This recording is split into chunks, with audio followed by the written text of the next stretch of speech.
Di sini kita akan bahas tentang opini pribadi saya. Di sini saya punya opini pribadi, jadi menurut saya skripsi, tesis, dan disertasi itu sudah tidak relevan. Nah, ini adalah sebuah tema baru ya di channel saya ya. Kita akan bahas tentang pendidikan yang ada di kita. Oke, kayaknya cukup menarik ya pembahasan kita. Ini sedikit kontroversial dan mungkin nanti akan banyak yang nggak suka dengan pembahasan ini, tapi semoga aja enggak ya. Oke, apa yang ingin kita bahas? Nah, di langkah pertama kita akan membahas tentang opini pribadi saya dan perubahan apa yang sudah diberikan pemerintah untuk masalah pendidikan kita. Dan langkah kedua, walaupun pemerintah sudah memberikan alternatif, itu tidak 100% bisa memperbarui sistem yang sudah diterapkan di lembaga pendidikan yang ada di seluruh seluruh negara kita ini ya. Dan langkah ketiga adalah solusi yang kita akan melihat sebuah solusi yang diterapkan di negara lain ya, yang lebih lebih spesifiknya kita akan membahas tentang solusi yang dipakai negara maju. Contohnya ada Amerika, Inggris, Jerman ya. Dan langkah keempat, solusi yang diberikan dari negara kita dan negara yang lain ini adalah solusi yang ruang lingkupnya itu masih sama dan dan nggak ada perubahan lebih lanjut sih, nggak ada perubahan lebih lanjut lah untuk masalah perubahan di sistem pendidikan kita.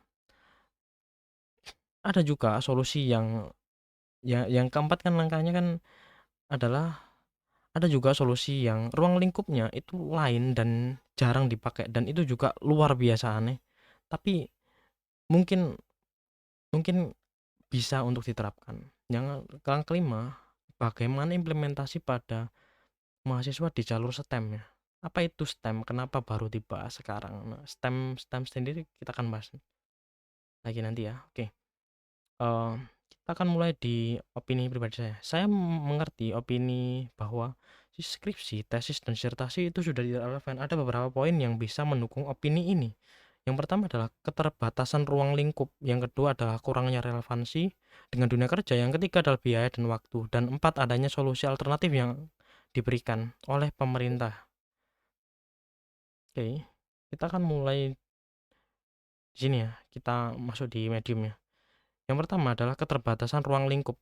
Nah, keterbatasan ruang lingkup. Nah, skripsi, tesis, dan disertasi itu umumnya fokus pada satu topik yang sempit dan terkesan akademis. Nah, hal ini bisa menghambat mahasiswa untuk melihat permasalahan dari sudut pandang yang lebih luas dan aplikatif. Yang kedua adalah kurangnya relevansi dengan dunia kerja. Nah, topik yang dibahas di dalam skripsi, tesis, dan disertasi itu tidak selalu relevan dengan kebutuhan dunia kerja. Hal ini akan membuat mahasiswa kesulitan untuk mencari pekerjaan setelah lulus. Oke, ini nyambung ya. Oke, yang ketiga adalah biaya dan waktu. Untuk proses pengerjaan skripsi, tesis, dan disertasi itu nanti akan membutuhkan waktu dan biaya yang tidak sedikit ya. Hal ini dapat menjadi beban bagi mahasiswa, terutama bagi mereka yang berasal dari keluarga kurang mampu. Oke, yang keempat, ada alternatif yang lebih relevan yang saat ini sudah diterapkan ya terhadap berbagai alternatif yang lebih relevan dan dengan kebutuhan kerja seperti proyek magang, studi independen, dan program pelatihan. Namun, perlu diingat bahwa skripsi dan tesis dan disertasi itu masih memiliki banyak manfaat. Yang pertama adalah melatih kemampuan menulis dan berpikir kritis, meningkatkan kedalaman pengetahuan, memperkokoh pengakuan akademis ya. Nah, melatih kemampuan menulis dan berpikir kritis. Nah, proses pengerjaan skripsi, tesis, dan disertasi itu dapat melatih kemampuan mahasiswa dalam menulis karya ilmiah, berpikir kritis, dan menyelesaikan masalah. Yang kedua adalah meningkatkan kedalaman pengetahuan. Skripsi, tesis, dan disertasi memungkinkan mahasiswa untuk mempelajari suatu topik secara mendalam dan detail. Yang ketiga, memperoleh pengakuan akademis. Ada gelar sarjana, magister, dan doktoral yang diperoleh melalui proses pengerjaan skripsi dan tes. Skripsi, tesis, dan disertasi masih yang akan diakui secara akademis di berbagai negara. Pada akhirnya, relevansi skripsi, tesis, dan disertasi tergantung pada beberapa faktor seperti program studi yang diambil, minat mahasiswa, dan kebutuhan dunia kerja. Nah, ini untuk ini ya, ini perlu dihapus ya. Nah, ini ada sumber yang dipakai ya. ada kampus merdeka, ada alternatif tugas akhir, dan manfaat penelitian. Ya, walaupun adanya alternatif yang relevan, itu juga masih belum 100% bisa menggantikan skripsi, tesis, dan disertasi karena masih uji coba dan untuk kuotanya sendiri itu terbatas ya. Benar sekali, alternatif yang ada saat ini itu untuk menggantikan skripsi dan tesis dan disertasi masih belum purna dan memiliki beberapa keterbatasan. Beberapa contoh keterbatasannya adalah uji coba, kuota terbatas dan biaya dan ketersediaan mentor. Uji coba sendiri banyak alternatif yang masih dalam tahap uji coba dan belum diimplementasikan secara luas. Nah, hal ini berarti masih ada kemungkinan terdapat kekurangan dan kendala dalam pelaksanaannya. Kuota terbatas.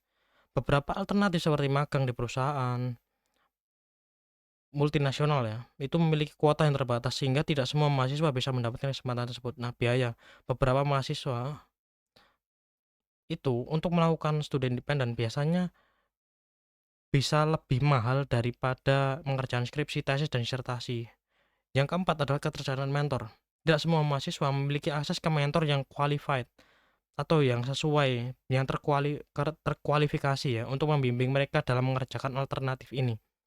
Nah, meskipun demikian, perlu diingat bahwa ini bukan satu-satunya cara untuk menunjukkan kemampuan dan potensi. Nah, beberapa hal yang perlu dipertimbangkan adalah keberagaman talenta, kebutuhan dunia kerja, perkembangan teknologi. Nah, keberagaman talenta ini tidak semua mahasiswa memiliki bakat dan minat yang sama. Ada mahasiswa yang unggul dalam bidang penelitian, ada juga yang lebih unggul dalam bidang seni, olahraga, dan entrepreneurship.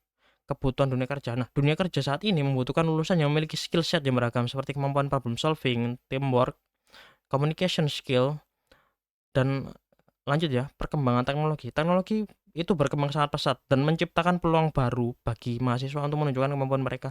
Oleh karena itu, penting untuk mencari alternatif yang sesuai dengan minat, bakat, dan kebutuhan. Nah, pada akhirnya, yang terpenting adalah si mahasiswa tersebut dapat menunjukkan kemampuan, potensi mereka dengan cara yang terbaik dan paling sesuai dengan diri mereka. Oke, lanjut ya. Oke, kita lanjut di ini ya, masalah saya tidak tahu kalau di luar negeri itu seperti apa kendala dan solusi untuk permasalahan ini tentang skripsi, tesis, dan disertasi, dan solusi apa yang negara tersebut terapkan. Nah, ada kendala, ada juga solusi ya. Nah, di luar negeri sendiri terkenal di biaya, bahasa, adaptasi, dan persaingan. Yang pertama biaya. Biaya pendidikan di luar negeri umumnya lebih mahal dan biaya itu mencakup kuliah, biaya hidup, biaya penelitian.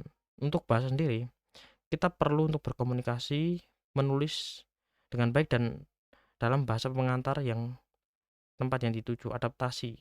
Nah, ada budaya dan lingkungan.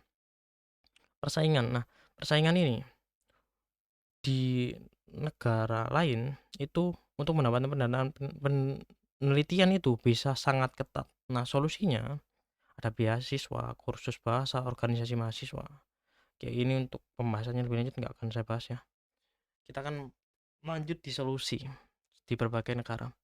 Di Amerika sendiri, ada banyak universitas menerapkan master without thesis yang memungkinkan mereka itu menyelesaikan proses itu tanpa mengerjakan tesis. Di Inggris sendiri, ada PhD by publication yang memungkinkan mereka menyelesaikan program tersebut dengan menerbitkan beberapa artikel ilmiah di jurnal ternama. Di Jerman sendiri, ada banyak universitas yang menawarkan dual degree. Dual degree sendiri adalah mereka bisa mendaftar di universitas berbeda di dua negara yang berbeda. Jadi mereka akan dapat dua gelar. Nah, untuk sumber informasi yang dipakai adalah LPDB Kemenkeu. Dan ya dan solusi tersebut masih itu ya, masih di lingkup yang sama. Nah, jika kita memang mencari pendekatan yang lebih di luar kebiasaan, kita bisa lihat di sini ya, ada proyek kepemimpinan. Beberapa universitas, terutama di bidang bisnis, menawarkan proyek kepemimpinan sebagai bentuk pengganti tesis. Ini melibatkan mahasiswa dalam memimpin tim menyelesaikan permasalahan dunia nyata yang dihadapi oleh organisasi tertentu. Portofolio kreatif. Program seni dan desain memungkinkan mahasiswa untuk membangun portofolio kreatif yang kuat sebagai pengganti. Ini memungkinkan mereka untuk memamerkan karya terbaik mereka dan menunjukkan keterampilan profesional mereka. Inkubator bisnis di beberapa universitas itu menawarkan program inkubator bisnis. Inkubator bisnis itu masuknya di itu ya, di apa? Inkubator itu inkubator bisnis. Inkubator bisnis itu masuknya di itu ya, startup ya maksudnya. Nah ini kan. Jadi merupakan wahana yang efektif untuk menumbuhkan jiwa kewirausahaan, kemampuan jenjang karir, bukan jenjang karir, jejaring ya, dan wawasan berusaha. Jadi maksudnya ya itu wirausaha, inkubator bisnis. Presentasi publik dan debat. Nah, beberapa program di luar negeri mungkin menggunakan presentasi publik dan debat sebagai bagian dari proses evaluasi akhir, di samping tugas tertulis untuk mendorong pemikiran kritis dan kemampuan komunikasi. Nah, catatannya perlu diingat ya, penting untuk diingat bahwa ketersediaan program ini sangat bervariasi tergantung pada universitas dan program studi tertentu. Nah, beberapa alternatif ini mungkin masih dalam tahap pengembangan dan belum diimplementasikan secara luas. Nah, kombinasi dari berbagai metode penilaian seperti tugas tertulis, presentasi, dan proyek mungkin digunakan untuk mengevaluasi secara holistik. Kesimpulannya, ada beberapa upaya untuk eksplorasi pendekatan alternatif. Nah, ini bertujuan untuk mendorong inovasi dalam pembelajaran dan memberikan kesempatan bagi kita untuk menunjukkan kemampuan mahasiswa ya, dengan cara yang lebih beragam dan lebih bervariatif ya, dan relevan dengan bidang studi dan karir di masa depan mereka. Nah, bagaimana dengan mahasiswa teknologi seperti matematika, data science, sains, ekonomi, rekayasa informatika? Nah, pokoknya itu masuknya di STEM ya. STEM itu artinya adalah Science, Technology, Engineering, dan Mathematics. Nah, untuk mahasiswa STEM sendiri terdapat beberapa alternatif ya. Ada yang pertama adalah proyek riset dan inovasi. Jadi mereka akan mengerjakan proyek riset terapan. Mereka akan bekerja dengan dosen dan perusahaan untuk menyelesaikan proyek riset yang memiliki dampak langsung pada dunia industri atau masyarakatnya. Mengembangkan produk inovatif. Mereka akan merancang dan membangun produk inovatif yang dapat menyelesaikan permasalahan di bidang STEM. Berpartisipasi dalam hackathon. Oke, hackathon ya. Hackathon sendiri artinya apa? Hackathon sendiri artinya adalah sebuah itu ya, apa? Kegiatan kompetisi pemrograman yang di sana itu ada itu ya, proses kolaborasi untuk mengembangkan proyek perangkat lunak yang diadakan oleh suatu penyelenggara. Biasanya sih itu, biasanya selalu ada ya, cuma nggak tahu ini kan hackathon pertasan Gen AI. Oke, lanjut ya. Berpartisipasi dalam hackathon menciptakan solusi teknologi inovatif untuk menjawab tantangan yang diberikan. Dua, portofolio dan demonstrasi keterampilan, yaitu membangun portofolio online, menampilkan proyek-proyek terbaik seperti kode, publikasi ilmiah dalam portofolio online untuk menunjukkan keahlian dan pengalaman. Menyiapkan demo keterampilan, mempresentasikan demonstrasi langsung dari kemampuan teknis dan soft skill dalam bidang STEM. Membuat video tutorial. Nah, ini. Jadi mereka kan disuruh untuk mengajarkan dalam berbagai pengetahuan dengan membuat video tutorial tentang konsep dan teknik. Yang ketiga adalah pengalaman kerja dan magang. Oke, pengalaman kerja ini mirip ya seperti itu ya. Pas studi independen dan apa tadi? Studi independen dan magang ya.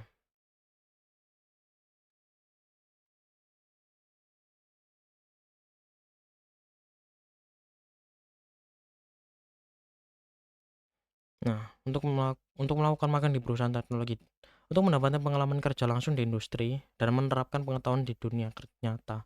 berpartisipasi dalam program internship riset, bekerja pada proyek penelitian di laboratorium atau perusahaan ternama untuk mendapatkan pengalaman riset yang mendalam, menjadi mentor atau pengajar. Jadi mereka akan membagi ilmu dan pengalaman dengan mengajar dan membimbing siswa. Yang keempat adalah publikasi dan presentasi ilmiah. Jadi mereka akan menulis artikel ilmiah dan mempublikasikannya hasil penelitian atau proyek dalam jurnal ilmiah atau konferensi. Mempresentasikan hasil penelitian, yaitu menyajikan hasil penelitian di konferensi atau seminar ilmiah untuk mendapatkan feedback dan membangun jaringan profesional. Menulis blog atau artikel populer,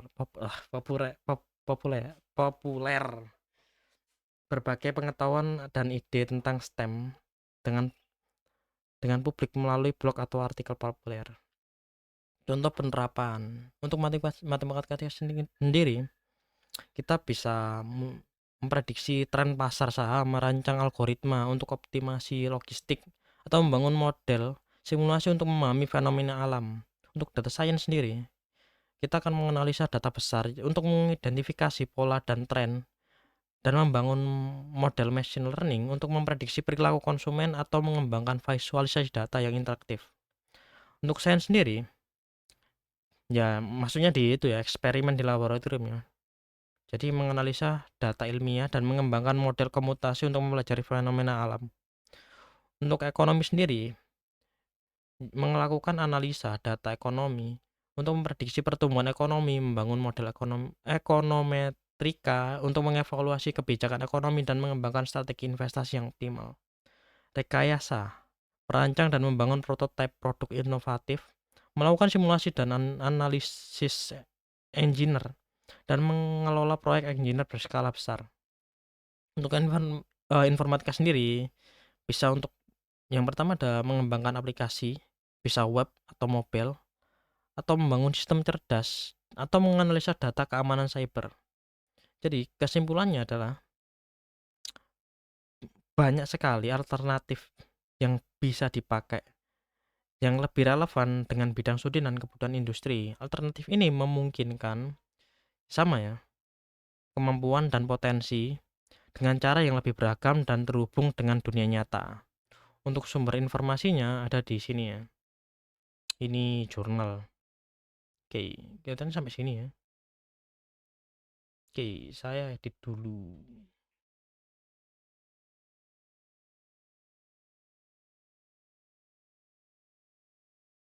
Nih.